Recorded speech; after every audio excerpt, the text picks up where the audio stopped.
হাতে আর কয়েকদিন, তারপরেই রাখি বন্ধন উৎসব। আর রাখি পূর্ণিমা মানেই ভাই বোনের জন্য বিশেষ দিন। ভাইদের হাতে রাখি পরিয়ে সুস্থ জীবনের জন্য প্রার্থনা করেন বোনেরা, আর বোনেদের আশীর্বাদ করেন ভাইরা।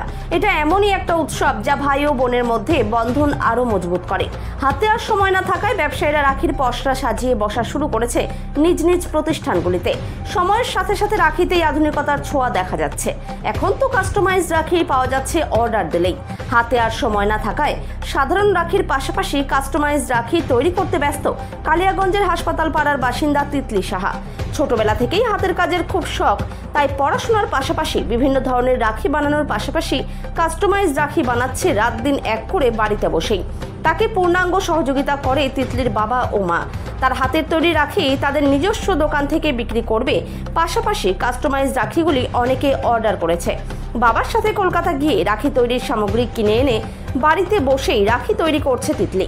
আর তার হাতের তৈরি রাখিগুলি বাজারে যেসব রাখি রয়েছে তাদের সাথে সামঞ্জস্য রেখে রাখা হয়েছে। তিতলির আশা তার ভালোই মুনাফা হবে রাখি বিক্রি করে। পাশাপাশি তার বিশ্বাস তার হাতের তৈরি রাখিগুলি ভাই ও বোনদের মন জয় করবে। আমার নাম তিতলি সাহা। পড়াশোনা এমএ কমপ্লিট করলাম, এখন বিএড করছি। তার পাশাপাশি হাতের কাজ করি। হাতের কাজ বলতে আমি গোপালের ড্রেস, পাগড়ির আমার বিজনেস আছে, এবং রাখি স্পেশাল আমি কিছু কাস্টমাইজ রাখি তৈরি করছি। বিভিন্ন ধরনের, যেমন নাম দিয়ে কাস্টমাইজ করা, তারপরে দাদা ভাই, দিদি ভাই, সোনা ভাই, এই টাইপসের রাখি যারা কাস্টমাইজ করিয়ে নিতে চাচ্ছে সেই সব রাখি তৈরি করা হচ্ছে।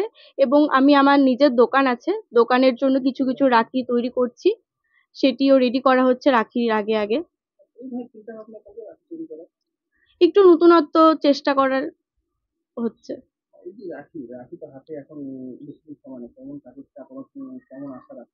প্রচুর কাজের চাপ, আশা করছি সবার এটা পছন্দ হবে, এবং সবাই যখন আমার এই হাতের কাজটি হাতে হাতে পরে ঘুরে বেড়াবে সেটি আমার কাছে আরো বেশি আনন্দের ব্যাপার হবে।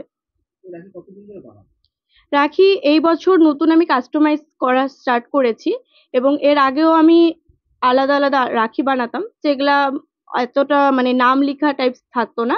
এখন নতুন এই বছরের জন্য স্পেশাল আমি এই কাস্টমাইজ রাখিটা স্টার্ট করেছি। এটা কিছুটা ফোন দেখেছি, ফোন থেকে আইডিয়া পেয়েছি, এবং তারপর বাকিটা নিজের উপর।